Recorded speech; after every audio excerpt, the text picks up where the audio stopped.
Je soupirai. Quand suis-je censé la croire, Charlotte? Quand elle dit qu'elle a couché avec lui ou quand elle le nie? Ne sois pas idiot, Andy, plaqua-t-elle.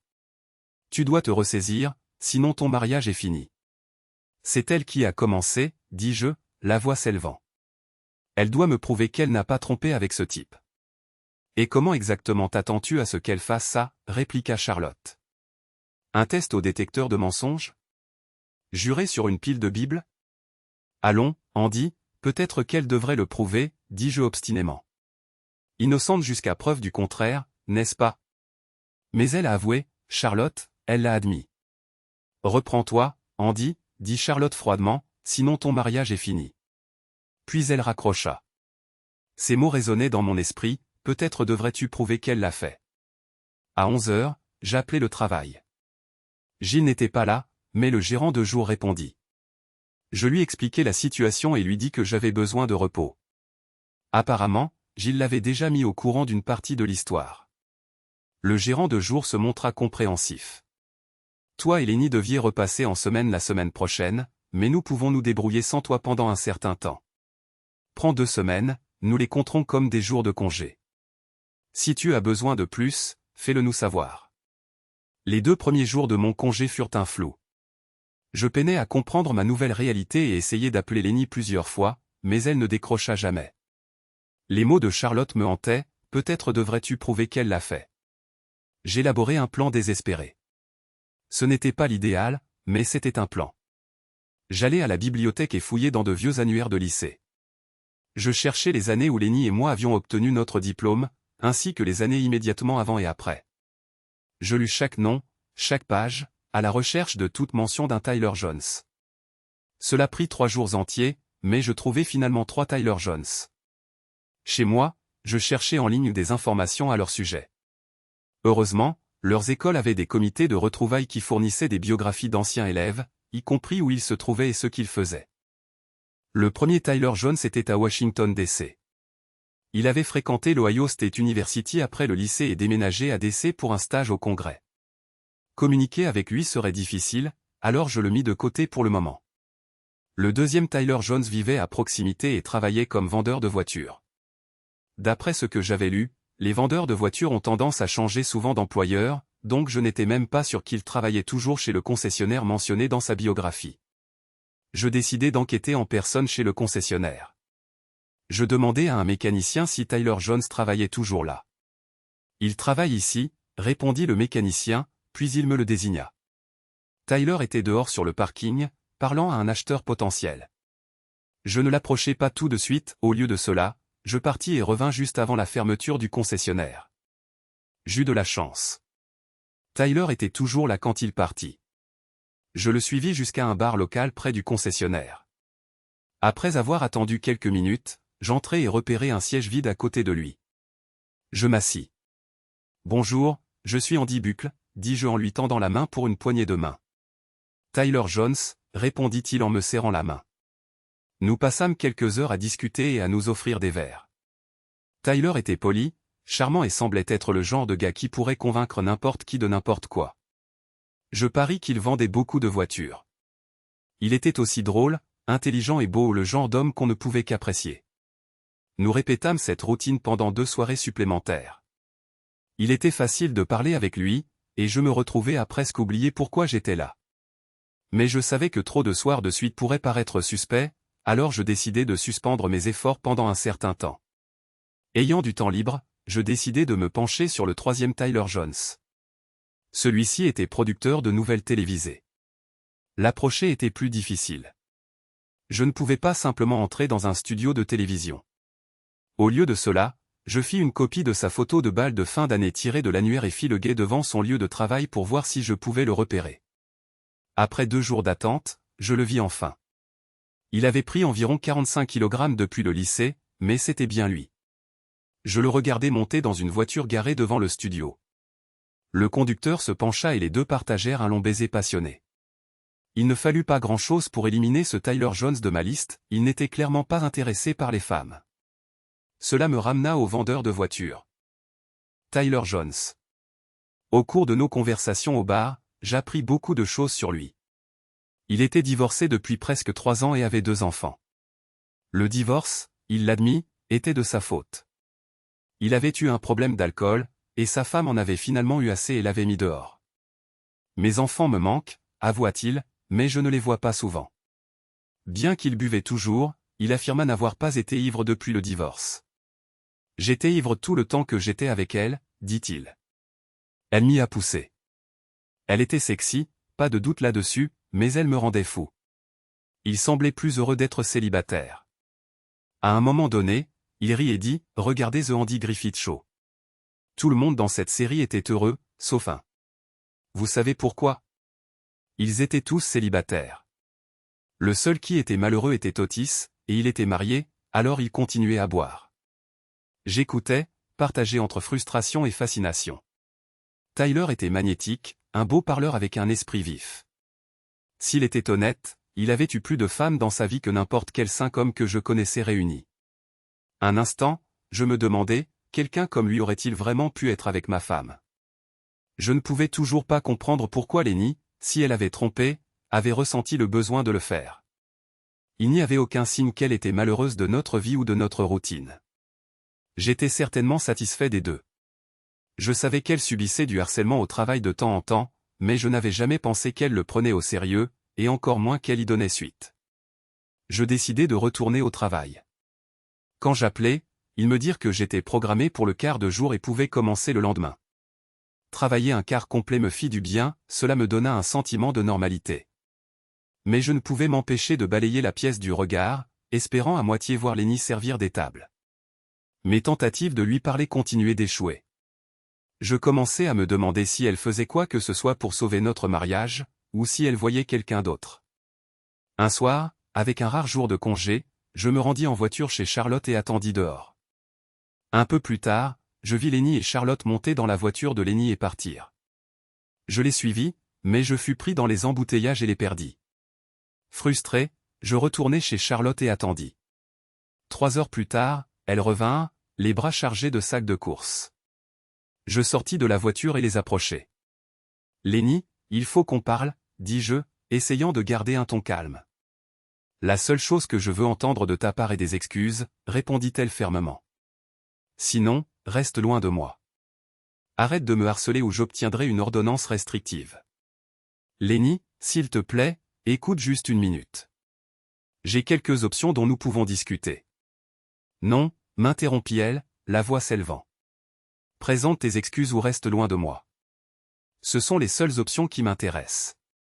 Sans attendre de réponse, elle et Charlotte entrèrent dans la maison et refermèrent la porte derrière elles. Je restai là un instant, abasourdi, puis je remontai dans ma voiture et partis.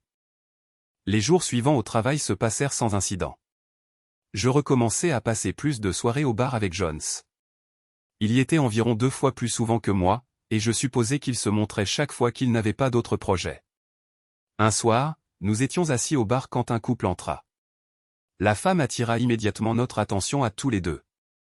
Elle était époustouflante, élégante à tous égards. S'il existait une silhouette parfaite, elle l'avait. Sa coiffure était impeccable, et sa robe était audacieuse et révélatrice. Le décolleté plongeant et la coupe profonde dans le dos laissaient peu de place à l'imagination. Nous la regardâmes tous les deux, elle et son compagnon, se diriger vers une table. « Sainte Mère de Dieu » murmura Jones. « Amen » répondis-je. Jones secoua la tête, incrédule. « J'ai été avec beaucoup de femmes, mais bon sang, c'est probablement la plus belle chose que j'ai jamais vue. » Il appela le barman. « Qui est-elle » Le barman haussa les épaules. « C'est Mike et Vicky Arston. Il est l'un de ces avocats spécialisés dans les dommages corporels que vous voyez parfois à la télévision. Ils viennent ici prendre un verre ou deux. Il aime la montrer. » Je jetai un coup d'œil à l'homme pour la première fois et réalisai que je le reconnaissais d'une publicité. « Ma femme, mon ex-femme n'était pas mal du tout, » dit Jones, « mais je n'ai jamais été aussi proche de quelque chose comme ça. » Il fit un signe de tête vers Vicky. Un instant passa, puis Jones commença à raconter une histoire. Cela avait commencé quelques mois auparavant. « Quoi ? Qu'est-ce qui a commencé ?» demandai-je. Il se pencha en arrière, sirotant sa boisson. « Je suis entraîné. En un endroit où je n'étais jamais allé. La serveuse là-bas, elle était super. Pas du niveau de Vicky, mais elle avait quelque chose. Ma première visite fut sans histoire. On a discuté un peu, rien de plus. Elle portait une alliance, mais ça ne m'a jamais arrêté avant. Plein de femmes mariées cherchent un étranger, même si elles ne s'en rendent pas encore compte. Je les aide juste à y voir clair. Il marqua une pause, un sourire en coin. Je lui ai demandé si elle était heureuse en ménage. Elle a dit oui, mais a ajouté, on ne fait pas grand-chose à part travailler et rentrer à la maison. Parfois on dîne ou on danse, mais pas souvent. Quand il travaille la nuit et moi le jour, j'aime bien sortir et m'amuser. Il rit doucement, secouant la tête. Dès qu'elle a dit ça, j'ai su que je finirais par passer la nuit avec elle. Les femmes qui sortent seules quand leur mari travaille sont mes préférées. Inconsciemment, elles sont déjà à moitié prêtes. C'est juste une question de temps et d'opportunité. Je serrai les poings sous le bar mais restai silencieux. Jones continua, inconscient de ma réaction. À ma 4e visite, elle a accepté de me rencontrer pour un verre. Ce premier rendez-vous autour d'un verre a mené à plus de dîners, de danses, la totale. Elle adorait danser, je veux dire, elle adorait vraiment ça. Au début, c'était innocent, mais ensuite elle a commencé à se frotter contre moi pendant qu'on dansait, et quand elle a compris que j'étais excité. Il laissa sa phrase en suspens, souriant.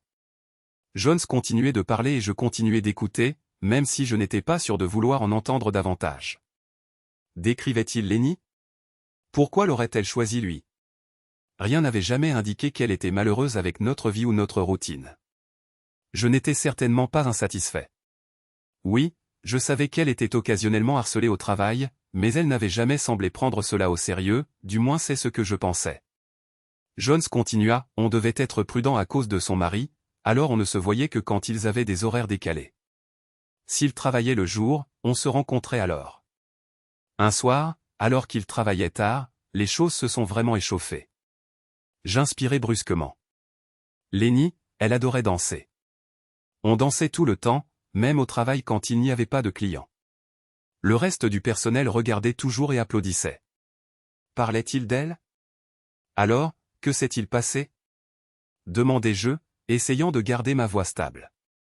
À ce moment-là, quelques autres clients du bar commencèrent à l'écouter.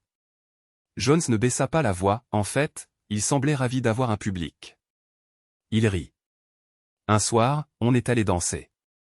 Je n'arrêtais pas de penser à la toucher partout. On dansait si passionnément, et j'ai fini par me pencher et lui demander, « Es-tu prête à aller plus loin ?» Qu'est-ce qu'elle a dit? Demandai-je, redoutant la réponse. Jones sourit d'un air suffisant. Elle a arrêté de se presser contre moi et a réfléchi quelques secondes. J'ai cru que j'avais tout gâché, mais ensuite elle a souri et a dit, « Je croyais que tu ne me le demanderais jamais, mais on n'a que 3 heures environ avant que mon chéri ne rentre. » Chéri, c'est comme ça que Lenny m'appelait. Mon estomac se tordit. Jones gloussa. Elle l'a dit si négligemment, comme si ce n'était rien. On a pratiquement couru jusqu'à ma voiture pour aller à mon appartement. En montant les escaliers, elle a trébuché et j'ai aperçu sous sa jupe. Mon Dieu, elle portait une culotte, mais elle était mouillée. C'est là que j'ai su que ça allait être une nuit torride. L'auditoire autour de lui grandit, et maintenant, même quelques femmes écoutaient, ce qui me surprit. Quand on est arrivé à l'étage, on n'a pas perdu de temps à se déshabiller. Jones continua. Quand elle a été complètement nue, elle est juste restée là, et moi aussi. Je ne pouvais pas arrêter de la regarder. Son corps était parfait, ses courbes, ses proportions, tout. J'étais déjà excité rien qu'en la regardant. Puis elle s'est avancée lentement, balançant ses hanches et agitant ses seins. Mon Dieu, elle était incroyable. Ma poitrine se serra. Il continua, inconscient de la tempête qui faisait rage en moi. Elle a posé ses mains sur mes hanches et s'est agenouillée lentement, dit-il en souriant. Elle s'est penchée en avant et s'est mise au travail. Quand j'ai eu fini, elle s'est levée et a dit, « À ton tour. » Puis elle a couru vers le lit, a posé son joli petit cul dessus et m'a attendu. C'était mon tour de lui faire plaisir. L'une des femmes qui écoutait murmura, « Mon Dieu, ça me donne chaud rien que d'entendre ça. » Quelques hommes autour d'elle partirent tandis qu'elle rougissait profondément. Je fixais ma boisson, essayant de noyer la fureur et la nausée montante. La façon dont il la décrivait, cela ressemblait à Lenny.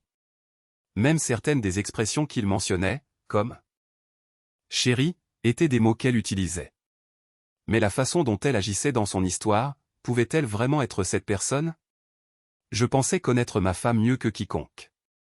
Peut-être que Jones avait une sorte de charme ou de technique qui la rendait folle d'une manière que je ne pouvais pas.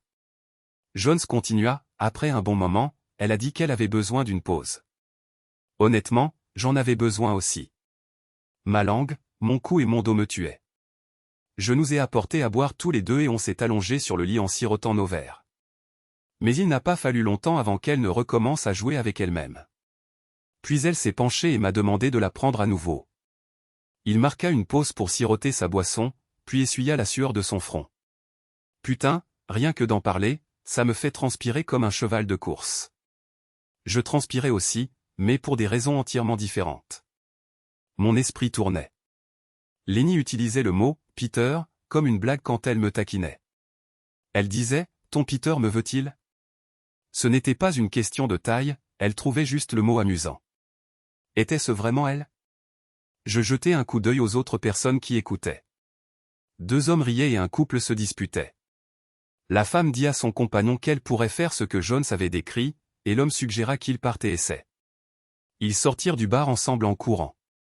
Un autre homme tapota Jones dans le dos et dit « Eh, mec, si tu ne couches plus avec cette nana, dis-moi son nom. » Jones sourit d'un air suffisant. « Oh, je couche toujours avec elle. On ne laisse pas passer une femme comme ça. » Le commentaire déclencha une autre salve de rire et de bavardage. Un homme dit « Aucune femme n'est trop bien pour être ignorée », ce qui lui valut une gifle de la femme à côté de lui. « Vraiment, dit-elle. Eh bien, tu viens de la laisser tomber. » Elle quitta le bar en trombe, le laissant s'efforcer de s'excuser. Quelqu'un d'autre demanda « Où travaille-t-elle » Jones se pencha en arrière dans sa chaise, savourant clairement l'attention. « Nulle part en ce moment. Elle est en congé. » Je me figeai. « En congé ?» Autant que je sache, Lenny n'avait pas de travail en ce moment. « Où est-elle maintenant » demanda un autre gars. Jones regarda sa montre et sourit. « Elle est avec sa meilleure amie maintenant, mais plus tard ce soir, elle va me procurer un plaisir sérieux. » Mon estomac se contracta. Je ne pouvais pas croire ce que j'entendais. « Vous avez dit qu'elle était mariée. »« Où est son mari » demandai-je, essayant de garder ma voix stable. « Probablement à la maison » répondit-il avec un rire, provoquant d'autres rires du petit groupe réuni autour de lui. Je voulais partir, mais en même temps, je devais rester. Je devais en savoir plus, désespérément. Je sortis mon téléphone et appelai Charlotte. Elle répondit, et une musique forte retentissait en arrière-plan. « Allô, Andy ?»« Je ne peux pas parler maintenant, on est occupé, » dit-elle avant de raccrocher. J'entendis une voix en arrière-plan. J'aurais juré que c'était celle de Lenny. « Dis-lui que j'attends des excuses » dit la voix, suivie de plus de rires. Pendant ce temps, Jones se délectait de l'attention de son public grandissant. Il leur racontait des histoires exagérées de ses exploits. Les hommes applaudissaient, clairement amusés, tandis que les femmes le qualifiaient de « super étalon » mais riaient quand même. À un moment donné, Jones mentionna qu'après son divorce, il avait arrêté de boire beaucoup mais était devenu plus actif d'autres manières. Il plaisanta même en disant que son meilleur ami avait distribué des autocollants sur lesquels on lisait « J'ai couché avec Tyler Jones ». Ces autocollants étaient à la mode, dit-il en souriant. Ils ont même fini sur les murs des toilettes pour femmes de certains bars moins branchés autour de Lakeside. Cela attira mon attention. Je m'excusai et quittai le bar. Je me dirigeai directement vers Foggy Shore, l'endroit où Lenny et moi étions allés danser la nuit où elle avait ivre mentionné Tyler Jones. Quand j'arrivai, le bar était bondé, mais je réussis à trouver une place et à commander à boire. Je n'étais pas là pour boire, j'étais là pour observer. Je gardais un œil sur les toilettes, surtout celles des femmes, essayant de voir si les autocollants dont Jones avait parlé étaient là. Au fur et à mesure que la nuit avançait et que le bar commençait à fermer, le barman a annoncé « Buvez un dernier verre, les amis, il est temps de rentrer chez vous. » J'ai hésité avant de lui parler. « J'ai une requête un peu étrange, » ai-je dit. Le barman a levé un sourcil. « Qu'est-ce que c'est ?» Je parlais à mon ami Tyler Jones, ai-je commencé. Il m'a dit qu'il y avait des autocollants et j'ai couché avec Tyler Jones dans les toilettes des femmes des bars du coin. Je ne le crois pas, alors je me demandais. S'ils étaient vraiment là et si je pouvais les voir de mes propres yeux. Le barman a ri. Ce type et ses satanés autocollants. Oui, son ami les a collés pour plaisanter. Pendant un temps, des femmes qui n'avaient même jamais entendu parler de lui demandaient ces autocollants pour les donner à leurs amis lors de leurs enterrements de vie de jeunes filles. Nous en avons encore sur les portes des cabines ici. Venez, je vais vous montrer. Il a frappé à la porte des toilettes des femmes pour s'assurer qu'elles étaient vides avant de me faire entrer. Effectivement, il y avait des autocollants à l'intérieur des portes des cabines. J'ai poussé un profond soupir de soulagement. Cela avait du sens maintenant. Si Lenny était allée aux toilettes en état d'ivresse, avait vu un de ces autocollants et m'avait dit qu'elle avait couché avec Tyler Jones, elle ne faisait probablement que répéter ce qu'elle avait vu. Jones avait affirmé que sa première fois avec cette femme mystérieuse s'était produite des mois auparavant et n'avait eu lieu qu'occasionnellement depuis. Cela ne correspondait pas au calendrier de Lenny, elle était partie depuis plus d'un mois maintenant. Jones aurait-il vraiment pu convaincre une femme heureuse en mariage comme Lenny de le tromper juste pour une aventure? Cela ne semblait pas probable. J'ai commencé à me sentir plein d'espoir. Ce devaient être les autocollants, elle les avait vus et, dans son état d'ivresse, elle avait essayé de me le raconter. J'ai rappelé Lenny, mais il n'y a pas eu de réponse. Frustré, j'ai appelé Charlotte. Comme avant, une musique forte emplissait l'arrière-plan lorsqu'elle a répondu. « Qu'est-ce que tu veux, Andy ?» a-t-elle demandé, sa voix légèrement pâteuse. « J'ai besoin de parler à Lenny. Elle n'est pas là. » « Où est-elle ? » ?»« Ce ne sont pas tes affaires. »« Est-elle avec quelqu'un ? » ?»« Ce ne sont pas tes affaires non plus. »« S'il te plaît, demande-lui juste de m'appeler. »« D'accord, si je la vois, je lui dirai, » a répondu Charlotte, son ton dédaigneux.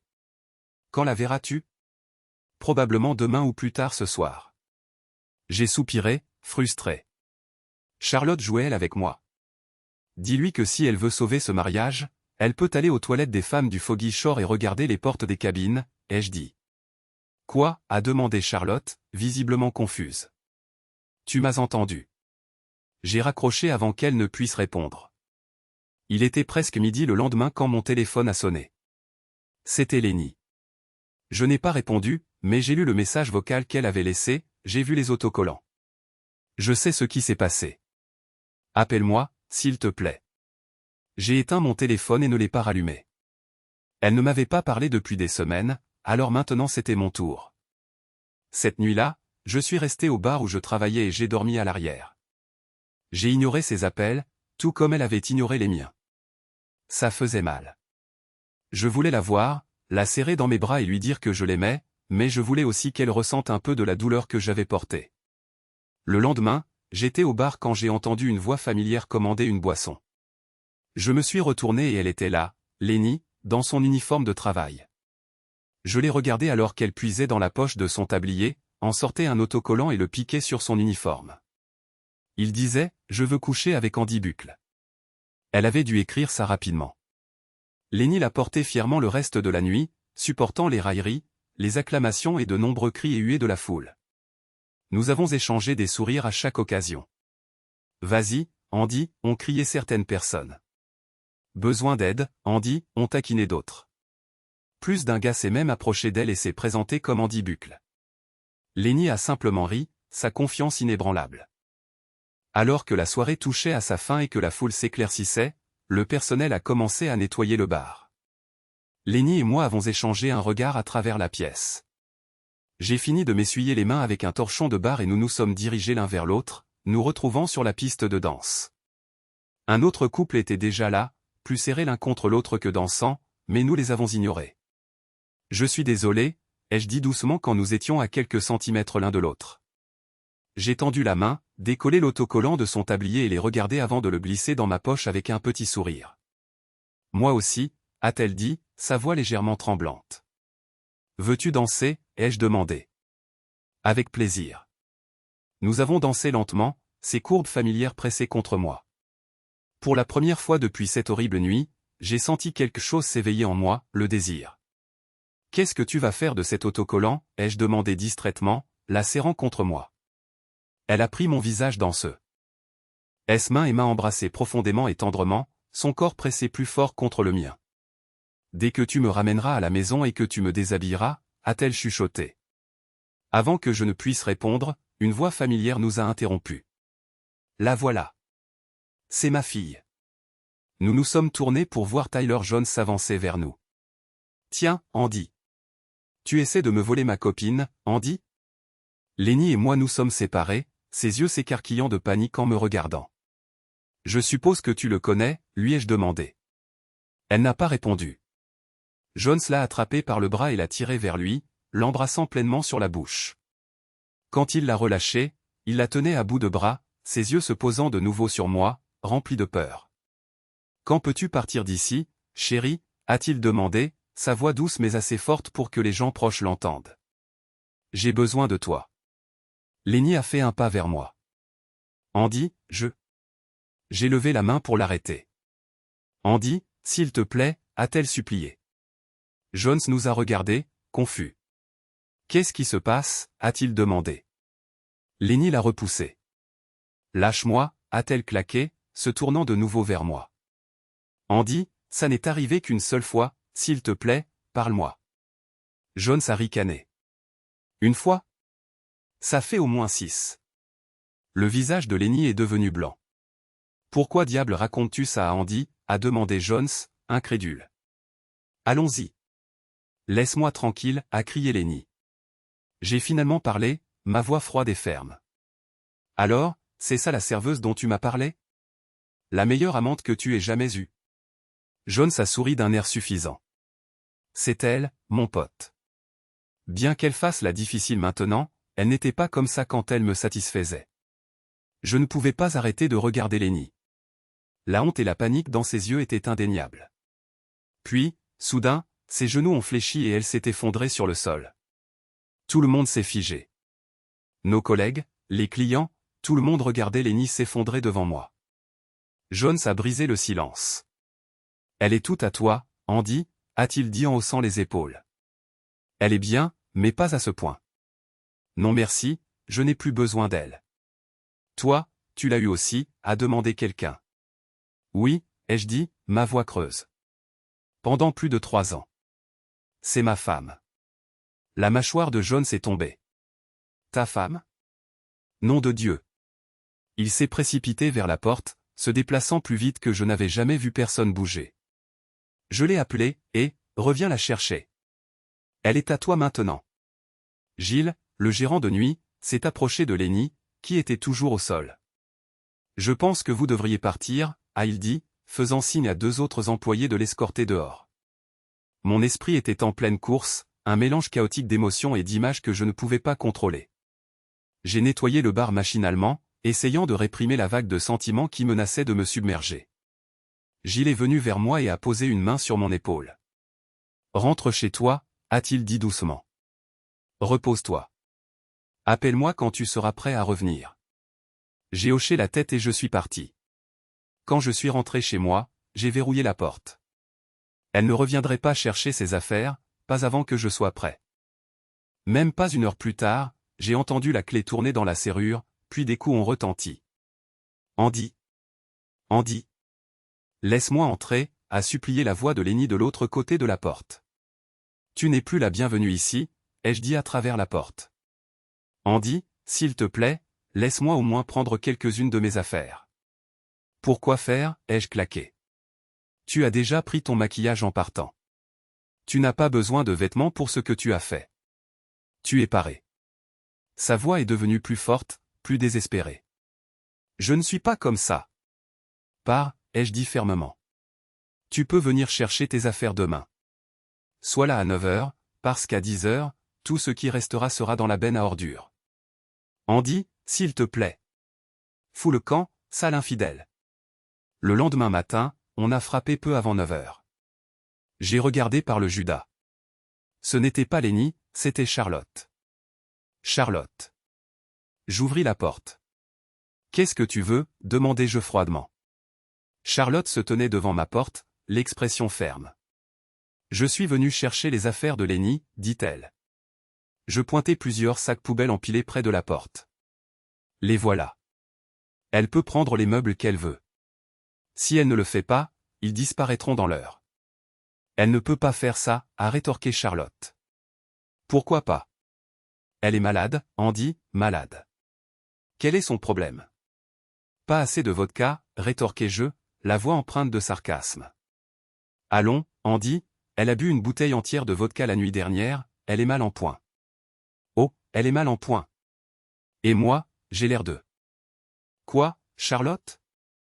Tu es sa meilleure amie, n'est-ce pas? Tu l'as aidée à me tromper. Pourquoi? Pour qui? Pour le crétin aux belles paroles qui nous a humiliés, elle et moi, devant un public, se vantant d'avoir couché avec elle? Oui, elle est malade, mais toi aussi. Maintenant, prends ses affaires et va-t'en. Charlotte commença à emporter les sacs. Alors qu'elle atteignait la porte, j'ajoutai froidement, dis-lui que je veux récupérer la bague de ma grand-mère. 3 jours plus tard, la moitié des meubles avait disparu. J'avais placé tout ce qu'elle aimait, y compris notre lit, sur le trottoir, à la disposition de quiconque voudrait les prendre.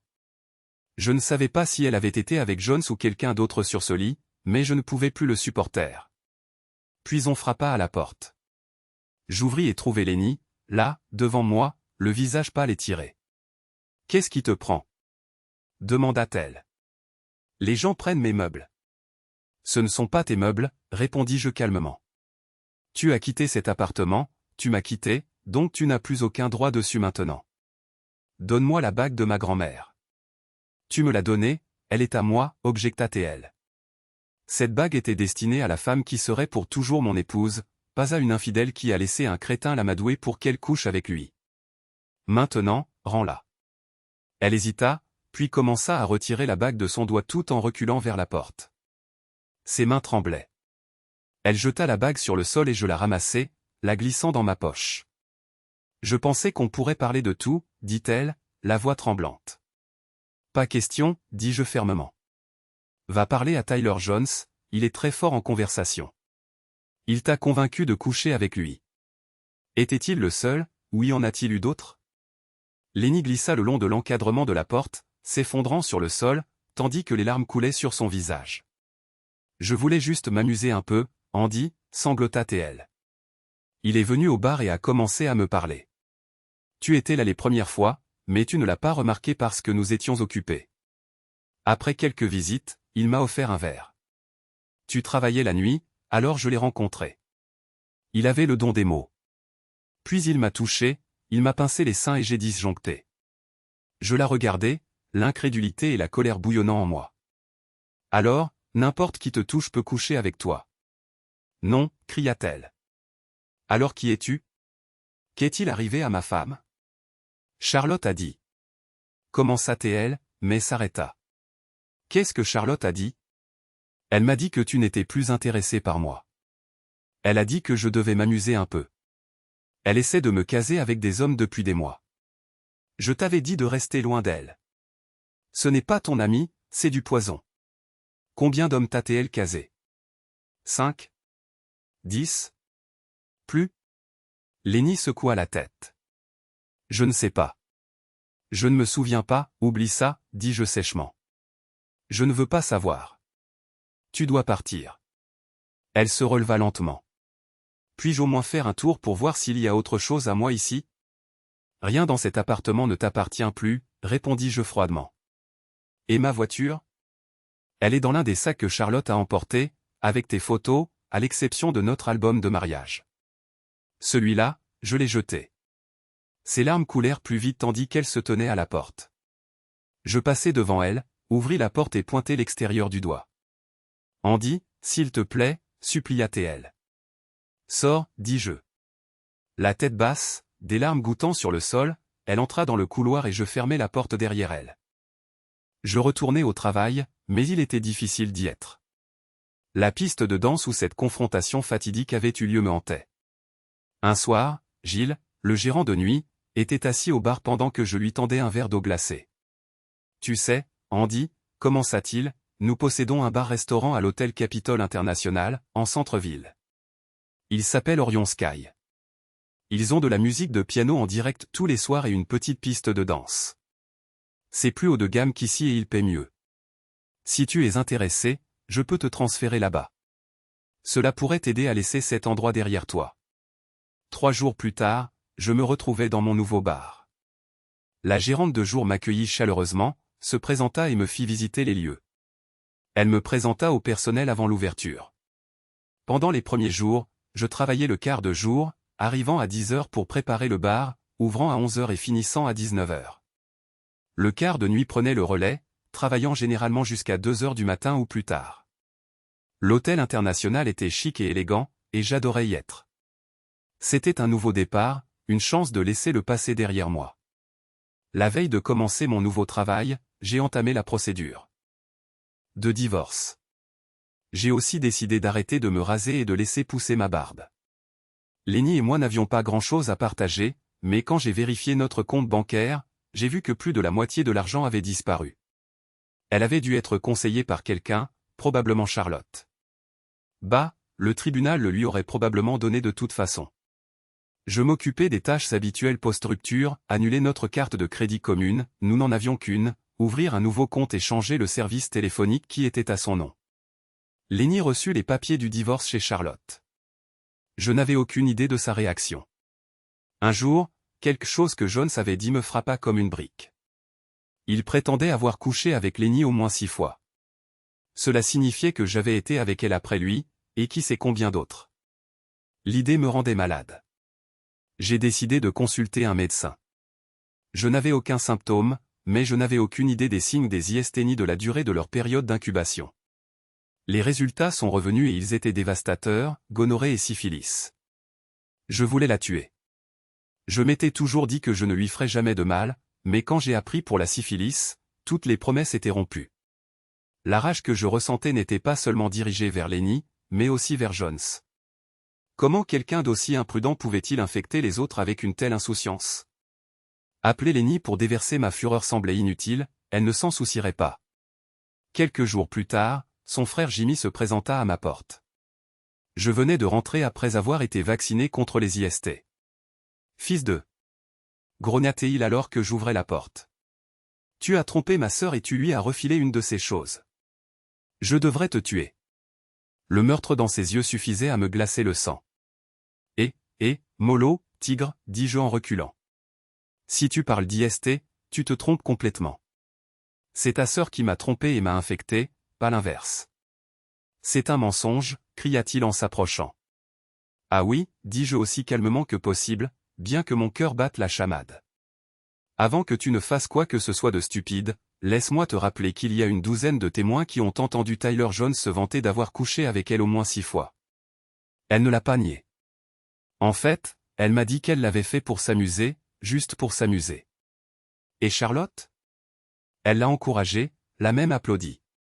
Jimmy s'arrêta net, sa rage momentanément remplacée par la confusion. Elle m'a trompé avec un crétin sans valeur et visqueux, juste pour s'amuser, continuai-je. Charlotte l'a aidé. C'est la vérité. Jimmy me regarda, tiraillé. Je savais qu'il avait des problèmes, il avait fait de la prison pour agression, donc je ne prenais aucun risque. Je sais que tu n'as aucune raison de me croire plutôt que ta sœur, dis-je, mais tu sais que je ne suis pas un menteur. Si tu veux la vérité, va parler à Tyler Jones. Je lui ai dit où Jones travaillait. Et si tu te soucies de ta sœur, essaie de la tenir éloignée de Charlotte. C'est du poison. J'ai essayé pendant des années, marmonna-t-il. Elle ne voulait pas m'écouter. Jimmy me fixa un long moment, puis se retourna et partit. Quelques jours plus tard, je vis un journal posé sur le bar. Le titre attira mon attention, vendeur battu lors d'un essai routier. L'article détaillait comment un acheteur potentiel de voiture avait arrêté le véhicule, affirmant avoir entendu un bruit. Lorsque lui et le vendeur, Tyler Jones, étaient sortis pour enquêter, l'acheteur avait battu Jones presque à mort. Il avait ensuite ramené la voiture au concessionnaire, partant. Jones sur le bord de la route, le rapport notait que Jones était un Casanova local, connu pour avoir causé plusieurs ruptures conjugales ces dernières années. Des analyses sanguines ont révélé qu'il avait plusieurs MST, dont la syphilis et la gonorrhée. J'ai ri amèrement. Continue comme ça, Jimmy, pensais-je. Le même journal rapportait une autre histoire, incendie de caravane détruit une maison. La caravane de Charlotte Williams avait été complètement détruite par le feu. La caravane n'était pas assurée et la perte était totale. Un de ces jours, pensais-je, je vais avoir une sérieuse discussion avec Jimmy au sujet de ses problèmes de gestion de la colère, puis je lui offrirai quelques verres. La pensée me traversa l'esprit, où Charlotte vivrait-elle maintenant? Est-ce que Lenny emménagerait avec elle? Puis j'ai réalisé que je m'en fichais. Je m'attendais à ce que la police nous interroge, Jones et moi, sur l'agression. Ils m'ont interrogé, mais il n'en est rien sorti. Il semblait que trouver la personne qui avait tabassé Jones n'était pas une priorité élevée, comme s'il s'en souciait autant que de poursuivre les piétons qui traversent hors des passages cloutés. Le temps passa et j'ai commencé à apprécier mon nouveau look. Ma barbe a bien poussé après une phase initiale un peu embarrassante, et les clients me complimentaient souvent. J'aimais aussi ma nouvelle vie, surtout depuis que mon divorce était prononcé. Lenny avait signé les papiers et les avait renvoyés sans prendre la peine de se présenter au tribunal. Mes traitements antibiotiques avaient fait leur travail et j'étais officiellement exempt de maladie. Mais la communication, ce n'était plus ma préoccupation. Quand mon bail a expiré, j'ai déménagé dans un petit appartement plus près du travail. Il était si minuscule que mon nouveau lit king size dominait la chambre, et le monter sur 3 étages fut un défi. Heureusement, mes amis m'ont aidé, y compris Georgie Patterson, un vieil ami du quartier. Georgie a amené un ami nommé Bryce qui s'est présenté avec enthousiasme. Andy Buckle, êtes-vous le Andy Buckle, a-t-il demandé. Oui, c'est moi, ai-je dit avec prudence. Oh la vache! Je connais votre femme. Mon ex-femme, l'ai-je corrigé. Avez-vous couché avec elle aussi? Absolument pas, a dit Bryce en riant. Je suis marié à la cousine de Charlotte, alors j'ai beaucoup entendu parler de votre nom. Je n'aime pas vraiment Charlotte, cependant, et j'ai des histoires à vous raconter. Bryce m'a mis au courant des conséquences de l'incendie. Après que la caravane de Charlotte ait brûlé, elle et Lenny ont loué une maison meublée dans le même parc de caravanes. Il m'a dit que chaque fois qu'ils les voyaient ensemble, les commentaires de Lenny à mon sujet étaient contradictoires. Quand elle est sobre, tu es un parfait salaud, disait-il, mais quand elle a bu quelques verres, elle pleure et parle de comment te récupérer. Charlotte n'arrêtait pas de lui dire qu'elle ne le méritait pas, mais quand elle était ivre, Lenny le défendait et admettait que tout était de sa faute. Bryce a également mentionné que Lenny et Charlotte me reprochaient tous deux ce qui était arrivé à Jones. J'ai demandé si Jones avait été en contact avec eux. Non, a dit Bryce. Je pense qu'il a appelé Lenny 1 ou 2 fois avant de se faire tabasser, mais elle n'était pas intéressée. Il m'a aussi dit où Lenny travaillait comme serveuse. Lors de mon prochain jour de congé, j'ai décidé d'aller voir son lieu de travail. Je suis entré, j'ai pris une place et j'ai balayé la pièce du regard. Elle se déplaçait de table en table, toujours aussi efficace et aimable. Avec ma barbe, je me suis dit qu'elle ne me reconnaîtrait pas. Elle discutait avec ses clients, riant et plaisantant, mais j'ai remarqué quelque chose, dès qu'elle se détournait, son sourire disparaissait, remplacé par une légère tristesse. Je n'étais pas sûr de la raison de ma présence ni de ce que j'espérais accomplir, alors je suis parti. Quelques nuits plus tard, alors que je travaillais le quart de nuit, j'ai vu Lenny entrer dans le bar avec un homme. Elle semblait plus mince qu'avant. Pour autant que je sache, elle ne réalisait pas que je travaillais là. J'ai attrapé un morceau de papier et j'ai écrit une note, je ne sais pas si vous êtes au courant, mais la femme avec qui vous êtes a trompé son mari et lui a transmis une maladie sexuellement transmissible. Agissez à vos risques et périls. Quand elle s'est excusée pour aller aux toilettes, je me suis dirigé vers leur table. Excusez-moi, monsieur, ai-je dit en tendant à l'homme la note pliée, quelqu'un m'a demandé de vous la remettre. Il l'a ouverte, l'a lue et s'est immédiatement levé. Au moment où je suis retourné au bar, il quittait déjà le restaurant. J'ai observé Lenny revenir à la table, confuse de voir que son rencard était parti. Elle a remarqué la note froissée qu'il avait laissée, l'a ramassée et l'a lue. Son visage s'est décomposé et les larmes lui sont montées aux yeux. Elle a froissé la note à nouveau, s'est levée et est sortie, passant à quelques mètres de moi sans me reconnaître. Leur serveuse se tenait maladroitement près de la table, ne sachant que faire du plat qu'elle venait d'apporter. Ils sont partis tous les deux, lui ai-je dit, mais je sais où vous pouvez envoyer leur addition. Une partie de moi a ressenti de la satisfaction à voir la scène se dérouler. Une autre partie de moi a trouvé que c'était un sale petit coup mesquin. Une fois, c'était suffisant, me suis-je dit, je ne le referai plus. 2 jours plus tard, j'ai reçu un appel. L'appel venait de Lenny. Je sais que c'était toi, dit-elle. Tu sais qui je suis, ai-je demandé en feignant l'ignorance. C'est toi qui as envoyé la note, accusa-t-elle. Je n'ai aucune idée de ce dont tu parles, mentis-je. Ça doit être toi, bon sang, claqua-t-elle. Chaque fois que j'ai un nouveau travail, quelqu'un appelle mon employeur et lui dit que j'ai une MST, et il me licencie. Chaque fois que je sors avec quelqu'un, on l'avertit que je suis une tricheuse avec une MST. Ça doit être toi. Qu'est-ce que cela a à voir avec moi exactement? Je ne t'ai pas parlé. Je ne sais. Is pas où tu travailles, alors tu te trompes de personne. C'est peut-être Tyler Jones qui essaie de se venger de toi parce que tu ne couches plus avec lui. Ou couches-tu toujours avec lui? Non, je ne couche pas avec lui, dit-elle, la voix tremblante, et c'est à cause de toi. À cause de moi? Comment ça? Tu l'as tabassé, maintenant il ne peut plus. Elle a fait une pause. Ne peut plus quoi? Ai-je demandé sarcastiquement. Ne peut plus performer? C'est très grave, ai-je ajouté avec toute la moquerie dont j'étais capable. Peut-être que tu peux trouver quelqu'un d'autre à infecter, ou les laisser t'infecter, comme tu m'as infecté. Elle a raccroché.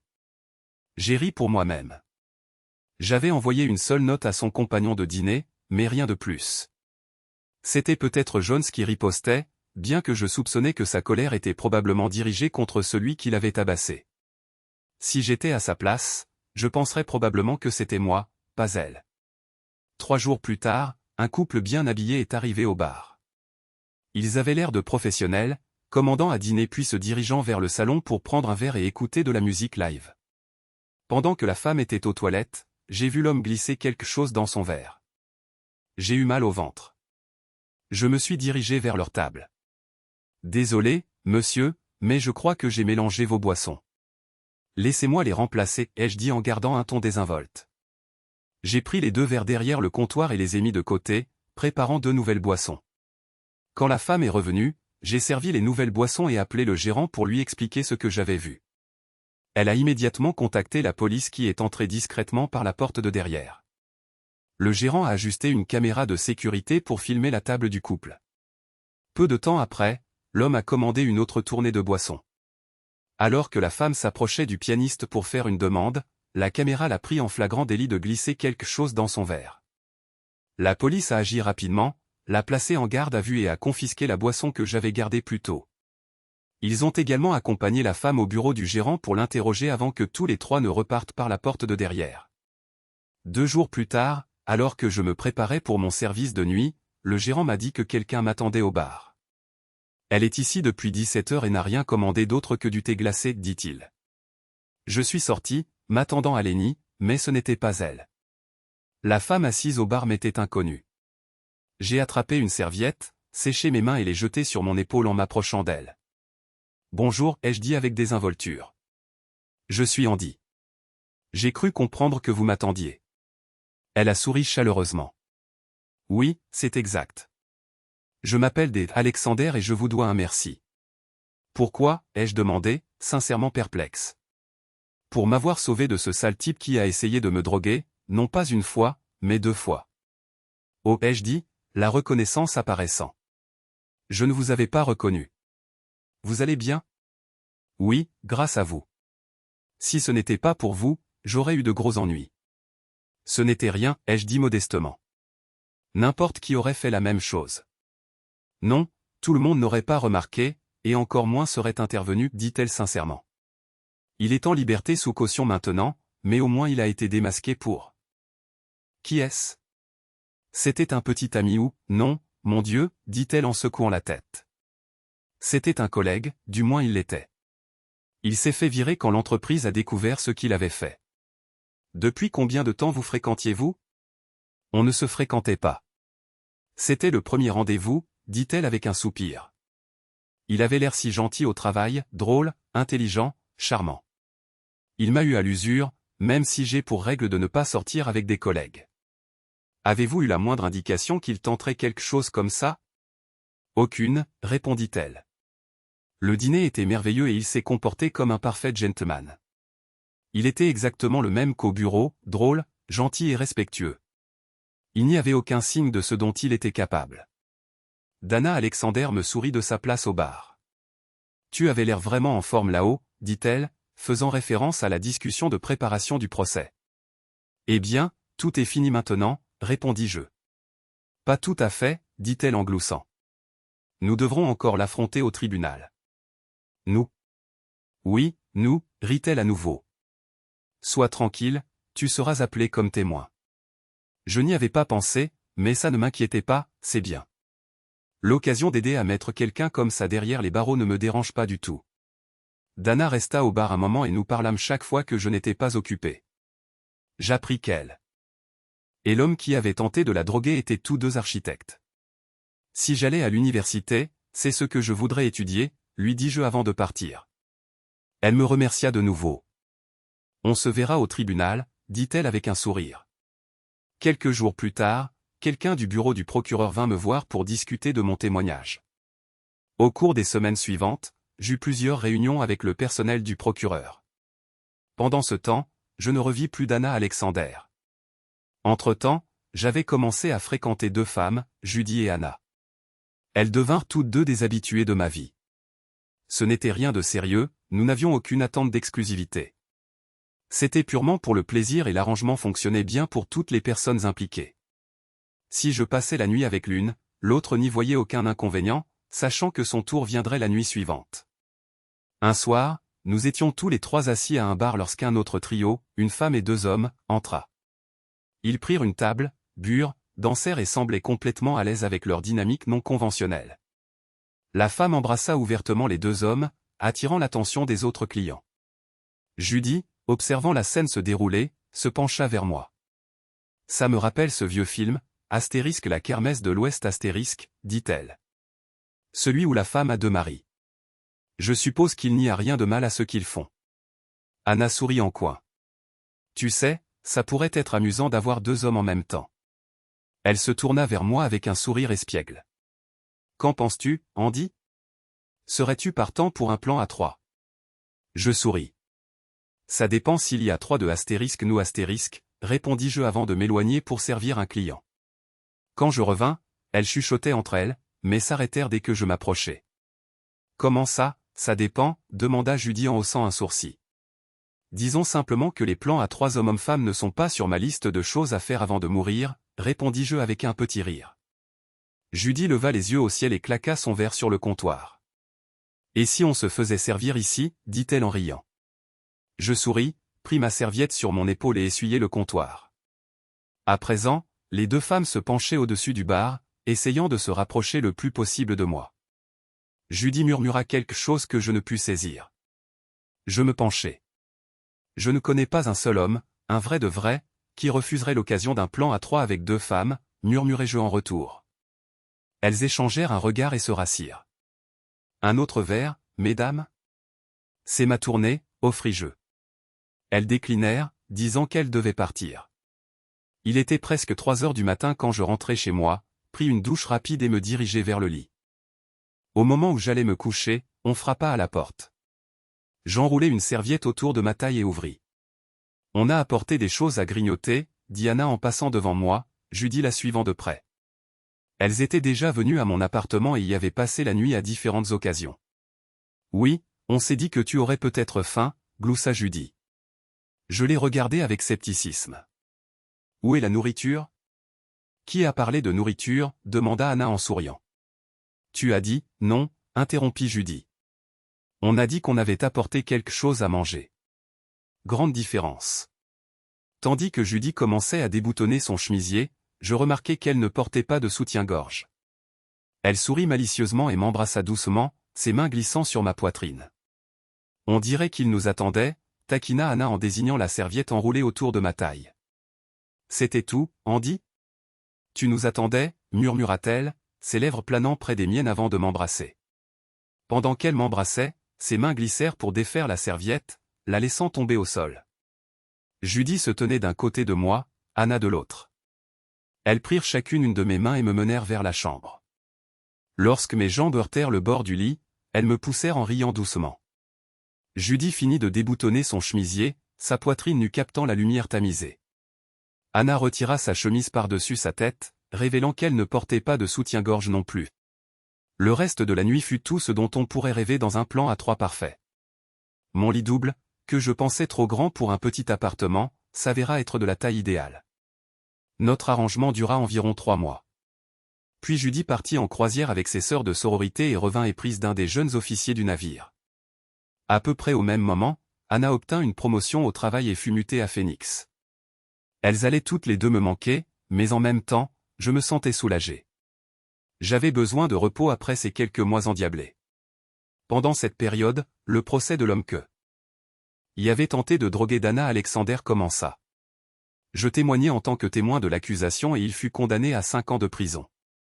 Le procès ne dura qu'une journée. J'y aperçus brièvement Dana et nous échangeâmes quelques mots. Elle me remercia de nouveau et je lui souhaitai bonne chance. Un soir, Bryce entra au bar en riant. Il me raconta que l'amitié entre Lenny et Charlotte s'était terminée de manière spectaculaire. Ils s'étaient saoulés un soir et avaient commencé à se disputer, dit-il. Lenny accusa Charlotte de l'avoir menée à la tentation et d'avoir causé son divorce. Charlotte riposta en traitant Lenny de sorcière. C'était l'hôpital qui se moquait de la charité, pensai-je en ricanant. Et après? Charlotte est partie, ivre morte, et a percuté sa voiture à moins d'un pâté de maison, a arraché une clôture et a heurté une maison. La voiture n'était pas assurée et c'était une perte totale. Elle a été condamnée à 6 mois de prison pour conduite en état d'ivresse, conduite sans assurance et délit de fuite. Elle a aussi perdu son permis pendant 1 an. Je secouai la tête. Je ne veux plus entendre parler de Lenny ou de Charlotte, dis-je. Cette partie de ma vie est finie. Le travail devint ma priorité et je fus promu gérant de jour. Je ne travaillais plus les nuits, sauf pour remplacer la gérante de nuit quand elle avait besoin de congé. Un mercredi soir particulièrement chargé, j'étais assis à l'extrémité du bar, sirotant de l'eau glacée pendant une courte pause. Je sentis un tapotement sur mon épaule et me retournai pour voir Dana Alexander debout derrière moi. Je me levai rapidement. « Bonsoir, dis-je. Comment allez-vous ? » « Je vais bien, merci, et vous ? » « Plutôt bien, merci. »« Que puis-je faire pour vous ? » « Rien, dit-elle avec un sourire. Je me suis juste arrêté pour dîner et j'ai pensé vous dire bonjour. Très bien, bon appétit, dis-je en la regardant rejoindre ses compagnons et disparaître dans le restaurant. Plus tard ce soir-là, j'aidai une femme à faire monter son mari ivre dans un taxi. Après avoir vu le taxi s'éloigner, je me retournai pour rentrer et faillis entrer en collision avec Dana. Je vous cherchais, dit-elle. Je suis là, répondis-je, retrouvant encore mon équilibre. Toujours à veiller sur les gens, je vois, ajouta-t-elle avec un sourire. C'est juste une partie du travail, dis-je avec un accent texan exagéré. Elle hésita, puis prit une profonde inspiration. Écoutez, je ne veux pas paraître insistante et je n'ai jamais fait ça avant, mais, aimeriez-vous prendre un verre avec moi un de ces jours, pour vous remercier ? Ces mots me prirent au dépourvu. De toutes les choses que j'attendais, ce n'était pas sur mon radar, dis-je après un moment. Je suis désolé, dit-elle rapidement. Je ne voulais pas vous mettre dans une position délicate. J'ai supposé que vous étiez marié ou en couple. Veuillez m'excuser. Et, attendez, dis-je. Je lui ai pris doucement la main pour l'arrêter. Je ne suis pas marié et je ne suis pas en couple. C'est juste qu'aucune femme magnifique ne m'avait jamais invité avant, je suis encore sous le choc. J'ai souri. J'adorerais prendre un verre avec vous. Son visage s'est éclairé. Super. Et vendredi, où travaillez-vous ? Vendredi, ça marche. Quelle heure ? Je viendrai vous chercher à 19h, a-t-elle dit. Quand vendredi est arrivé, j'ai ressenti une énergie nerveuse que je n'avais pas connue depuis des années. Je n'avais aucune idée de ce que je devais porter, pour la première fois, je comprenais ce qu'une femme pouvait ressentir avant un premier rendez-vous. J'ai finalement opté pour un pantalon, une veste de sport et une cravate. À 19h, Dana est arrivée. Elle était magnifique, sa confiance rayonnait lorsqu'elle est sortie de sa voiture. Cela vous dérangerait-il si nous passions des verres au dîner ? J'ai manqué le déjeuner aujourd'hui, a-t-elle demandé. Pas du tout, ai-je répondu. Nous sommes allés dans un magnifique restaurant, avons dîné, dansé et parlé comme si nous nous connaissions depuis toujours. Quand la soirée s'est terminée, elle s'est arrêtée devant mon appartement et est sortie comme pour me raccompagner à ma porte. Merci, ai-je dit en l'arrêtant. Vous n'avez pas besoin de me raccompagner. Comment pourrais-je vous embrasser pour la bonne nuit autrement ? A-t-elle demandé en souriant. J'ai fait le tour de sa voiture. Je peux arranger ça, ai-je dit. Je l'ai serré fort dans mes bras. Merci pour cette merveilleuse soirée. Puis je l'ai embrassé, non pas sur la joue, mais doucement sur les lèvres. Elle a souri en montant dans sa voiture et en s'éloignant. J'ai pratiquement flotté en montant les escaliers de mon appartement, me demandant comment j'avais pu avoir autant de chance. Ma bonne humeur a été de courte durée lorsque j'ai réalisé que je n'avais pas eu le numéro de téléphone de Dana. J'ai fouillé mes poches, y compris celle de ma veste. En atteignant la poche gauche, j'ai sorti une carte de visite. C'était celle de Dana, et au dos, elle avait écrit son numéro de portable. Elle devait l'avoir glissé dans ma poche pendant l'une de nos danses. La carte portait le nom et l'adresse de son entreprise. J'ai décidé de ne pas l'appeler pendant le week-end, mais le lundi matin, j'ai envoyé 2 douzaines de roses à son bureau, pour une arrivée à 13 heures. Plus tard cet après-midi-là, le téléphone a sonné au bar Skin. J'ai répondu, « Comment puis-je vous aider ?» Le bar n'était pas le plus grand nom de la ville, mais c'était l'un des lieux de vie nocturne les plus populaires. Il avait été nommé d'après l'USS Chorus, un navire sur lequel son fondateur avait servi pendant la Seconde Guerre mondiale. Une grande maquette en L du navire était exposée derrière le comptoir. « C'est Andy » a demandé une voix familière. « C'est bien moi. »« Bonjour, c'est Dana. Je viens de recevoir de magnifiques roses, merci. »« De rien, ma belle. » Il y a eu une courte pause avant que je ne reprenne la parole. « J'allais vous appeler plus tard pour voir si vous aimeriez dîner à nouveau avec moi. »« J'aimerais beaucoup, » a-t-elle répondu. « Quand y pensiez-vous ? » Eh bien, aujourd'hui c'est lundi, et vendredi est généralement la grande soirée de rendez-vous, que diriez-vous de demain ? Elle a ri. Je ne sais pas où vous avez développé votre logique, mais demain me semble parfait. Elle m'a donné son adresse et j'ai demandé si 19h était une heure qui lui convenait. La maison de Dana était magnifique, située dans un quartier huppé. Nous avons passé une autre agréable soirée ensemble. Au cours des semaines suivantes, nous nous sommes rencontrés au moins 3 fois par semaine. Elle a partagé plus de choses sur son passé, elle avait été mariée pendant 5 ans, mais ils s'étaient désaimés. Ils étaient restés de bons amis, même de meilleurs amis maintenant qu'ils n'étaient plus mariés. Son ex-mari vivait sur la côte ouest et la maison où elle vivait avait été leur foyer. Elle l'avait obtenu lors du divorce. Bien sûr, ai-je pensé, me sentant presque désolé pour le gars. Payer l'hypothèque d'une magnifique maison dans laquelle il ne pouvait pas vivre était déjà assez grave. Je me suis senti encore plus mal la première fois que Dana et moi avons fait l'amour dans cette maison, dans leur lit. Plus tard, nous avons pris une douche ensemble dans la même douche qu'elle avait partagée avec lui. Nous avons été heureux pendant environ 6 mois. Nous avons ri, plaisanté et passé autant de temps ensemble que possible. J'appréciais l'équilibre entre mon emploi du temps et notre relation. Un jour, je l'ai appelé pour organiser notre prochaine sortie. Désolé Andy, dit-elle, mais mon ex est en ville et je dîne avec lui. D'accord, d'accord. Amuse-toi bien, ai-je répondu en hésitant. Elle m'avait dit qu'ils s'étaient désaimés et qu'ils n'étaient que des amis, mais la situation me troublait quand même. 2 jours plus tard, je l'ai rappelé. Andy, Cliff est toujours là, dit-elle. Nous avons discuté de certaines choses, et en plus, ma société a une échéance pour un nouveau bâtiment que nous concevons, et j'ai besoin de faire des calculs. Je ne pouvais pas me défaire de mes doutes. J'avais entendu des histoires de gens qui ravivaient des relations avec leurs ex. Dana couchait-elle avec Cliff ? Je n'avais aucune preuve, mais le souvenir de la trahison de Lenny me hantait. La différence était claire, Lenny et moi étions mariés, tandis que Dana et moi ne l'étions pas. Elle était libre de faire ce qu'elle voulait, mais une partie de moi voulait désespérément connaître la vérité. Une autre partie de moi était terrifiée de demander. Je l'ai appelé, mais l'appel est allé directement sur la messagerie vocale. J'ai ensuite essayé son bureau. Désolé, mademoiselle Alexander n'est pas disponible. Voulez-vous laisser un message, a demandé la réceptionniste. Non, pas de message, ai-je dit en raccrochant. Une semaine s'est écoulée. J'étais dans le bureau de mon manager quand j'ai décidé de rappeler Dana. Bonjour, a-t-elle répondu, son ton neutre. Comment vas-tu, ai-je demandé en essayant d'avoir l'air désinvolte. Eh bien, nous n'avons pas parlé depuis plus d'1 semaine et je pensais juste. Oh, Andy, j'ai été tellement occupé, m'a-t-elle interrompu, sa voix teintée d'exaspération. J'ai hésité, mais j'ai finalement lâché, laisse-moi te poser une question. Certainement, a-t-elle répondu avec prudence. Cliff est-il toujours en ville? Pourquoi t'intéresses-tu à lui, a-t-elle demandé sèchement. Pourquoi t'inquiètes-tu pour lui?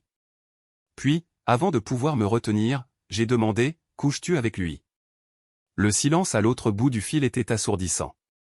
Puis l'appel s'est terminé brusquement. Sa réaction m'a dit tout ce que j'avais besoin de savoir, du moins c'est ce que je pensais. Je suis retourné au restaurant et j'ai fait mes rondes en cuisine, mais j'ai boudé pendant tout le reste de mon service.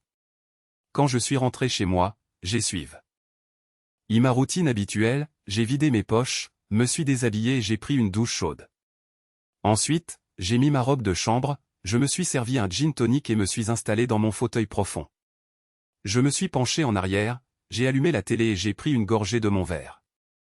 Avant que je puisse me détendre, quelqu'un a frappé à ma porte si fort que j'ai eu l'impression qu'elle allait s'arracher de ses gonds. Surpris, je me suis levé, j'ai posé mon verre et j'ai ouvert la porte. Dana Alexander a fait irruption dans la pièce. « Tu es un idiot » a-t-elle crié, les yeux flamboyants. « Tu es un idiot insensible. Je suis une femme célibataire de plus de 21 ans et je peux très bien faire ce que je veux. Aucun homme insécure ne changera cela. Si je veux coucher avec mon ex-mari ou avec 20 autres hommes, c'est mon droit, tout comme c'est ton droit de faire la même chose. » Elle a fait une pause, prenant une profonde inspiration avant de continuer. Le fait est que tu n'as pas à me dire avec qui coucher, tout comme je ne peux pas te dire avec qui coucher. Je ne voulais coucher avec personne d'autre que toi, ai-je rétorqué. Sa voix s'est adoucie légèrement. Tu ne voulais pas? Qu'est-ce que tu veux dire par ne voulais pas? Tu ne veux pas maintenant? Pas si tu as couché avec ton ex-mari et 20 autres, ai-je répliqué sèchement. Bon sang, Andy. Je n'ai couché avec personne d'autre que toi, a-t-elle crié. C'est ce que j'essayais de te dire. J'ai hésité, la culpabilité s'infiltrant. Alors, où étais-tu pendant plus d'une semaine? Je travaillais, dit-elle.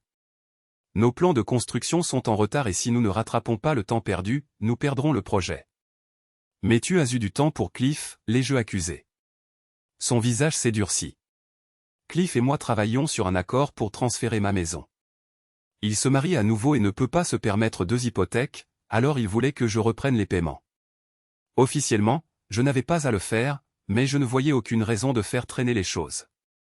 Tout était civil, comme je te l'ai déjà dit, nous sommes toujours amis, nous nous sommes juste des aimés. J'ai croisé les bras. Où a-t-il logé? Chez ma sœur, à environ 4 kilomètres de ma maison. Et tu n'as jamais couché avec lui? Elle a levé les yeux au ciel. C'est une question stupide. Puis, avec un sarcasme mordant, elle a ajouté, bien sûr que j'ai couché avec lui, c'était mon mari. Je l'ai fusillé du regard. Je veux dire, pendant qu'il était ici, cette fois-ci. Tu n'écoutes pas. Non, je n'ai pas couché avec lui, et certainement pas avec 20 autres types, espèce d'idiot. Dana a soupiré, sa frustration se muant en quelque chose de plus doux. Maintenant, serre-moi un verre, enlève tes vêtements et je te montrerai avec qui je couche.